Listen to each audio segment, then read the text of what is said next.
What's up, people? It's StupidQuests here today for the BloodThirstyCircle, and today, in the second episode of Dragon Ball T, I will be giving you all my opinions, thoughts, and my theories on all of the transformations of the Dragon Ball Z world. What that basically means is the Super Saiyan transformations, the Super Saiyan God transformations, and then a little something special. So, let's begin. As you all know, if you've ever seen anything about Dragon Ball Z, you know about the Super Saiyan transformation. Blonde hair, blue eyes, whatnot. And all the Dragon Ball Z fans know that Goku turned Super Saiyan when he first fought Frieza. He turned Super Saiyan because of a release of pent-up emotions, like hatred towards Frieza. And he was angry at Frieza for killing Krillin. That's why he turned Super Saiyan. So, there's not much theorizing to be done on Super Saiyan, but Super Saiyan 2. Here's my theory on Super Saiyan 2. See, when you transform into a Super Saiyan, it's a spontaneous reaction. You transform because of emotions, and yes, Goku had mastered, he had gained more control over Super Saiyan transformations when he came back from the planet of the Yardruts, where he learned instant transmission. But I still think that it still had something to do with those emotions the first time he turned into a Super Saiyan, and the emotions which he had on sight. Like, on sight means when he was transforming into a Super Saiyan. So Super Saiyan 2, according to me, is complete mastery over Super Saiyan. Super Saiyan is still a spontaneous release of emotions that lead to a lot of energy being generated and that energy being available for use. Super Saiyan 2 is basically mastery of that energy. You control it completely, at will, whenever. And this is even like, this supports my theory that right before the Cell Saga, after training in the Hyperbolic Time Chamber, Goku and Gohan kept their Super Saiyan form for 10 days before actually ascending to their maximum level. So what this tells me is that for 10 days they were in their Super Saiyan form. So, like, for 10 days to control your Super Saiyan form for 10 days, that does mean that you've perfected it. That does mean that you have complete mastery over it. If you can hold something like that, which causes that much strain on you for 10 days, that does mean that you can hold your Super Saiyan transformation and you can be a Super Saiyan 2. Now, it's time for the interesting stuff. Super Saiyan 3, you all know him, long blonde hair, no eyebrows, doesn't literally look like Goku, but he still, like, scares the heck out of anyone who sees him for the first time, like, is that Goku? That's what I did when I saw him for the first time, but anyway, here's my theory on him. Remember that Goku told Trunks and Goten that this energy has to come from right deep within, like, I think that means completely from the base. So, what I think that means is that all the possible energy that a Saiyan can have, all of that energy is taken, everything from the reserves is taken, and it's given to him in a new form, and that energy is available for use. But as you've all seen, that the scream of Goku in Super Saiyan 3 transformation is different to the screams of Goku in Super Saiyan 2 transformations. While this is what I observed in the Super Saiyan and Super Saiyan 2 transformations, Goku just shouts more. But in Super Saiyan 3 transformation, it's more of a scream, like he's in pain.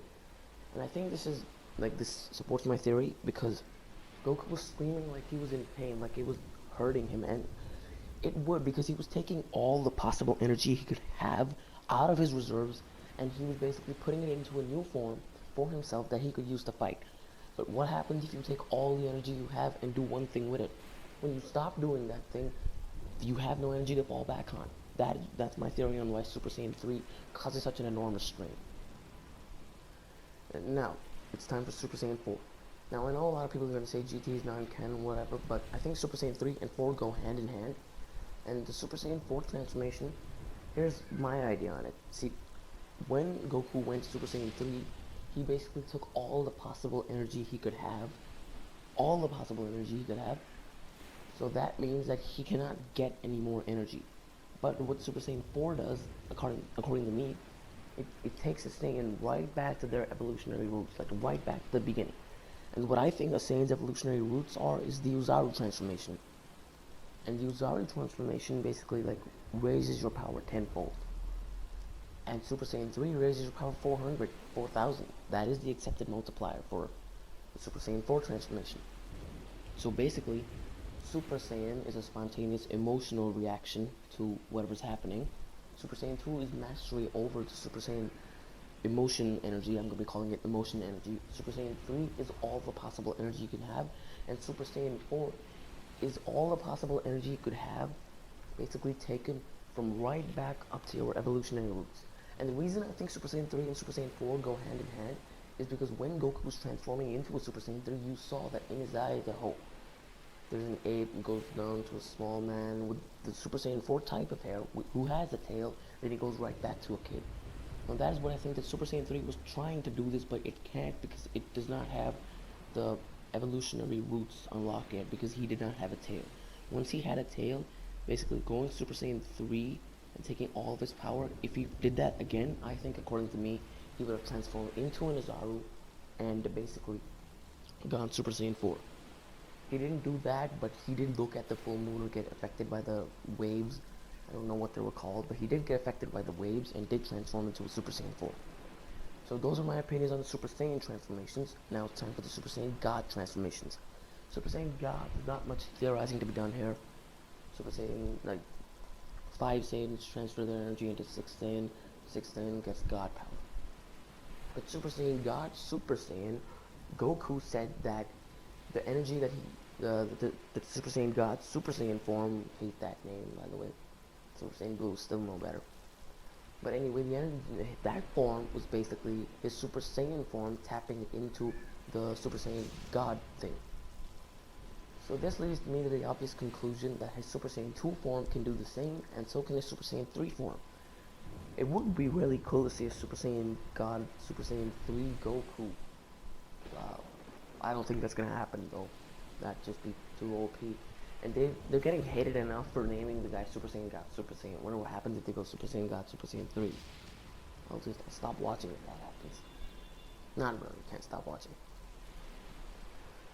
So those are my opinions on Super Saiyan and Super Saiyan God transformations. Now it's time for a little something special. I think this is true. I don't remember really well, so please tell me if this is true or not.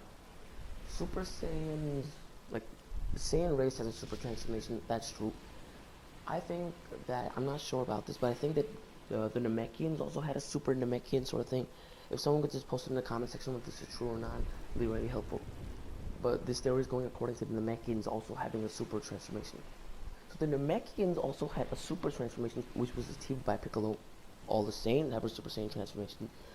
So this is making me think that basically all the races in Dragon Ball Z will have some sort of super transformation. They can just increase their power by enormous amounts.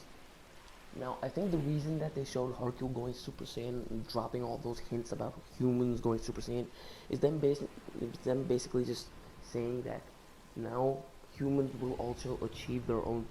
I really hope to God that they do not call it this, but will achieve their own superhuman form, and that all races will have some sort of semblance of this sort of thing. So what do you guys think about this theory? Do you think it's crazy? Do you think it's cool? Don't forget to post it in the comment section below, and as always, like and subscribe to my channel for more gaming videos, DBZ stuff, DC Marvel, crossover, all those kind of stuff. And I will see you all in the next episode of Dragon Ball T.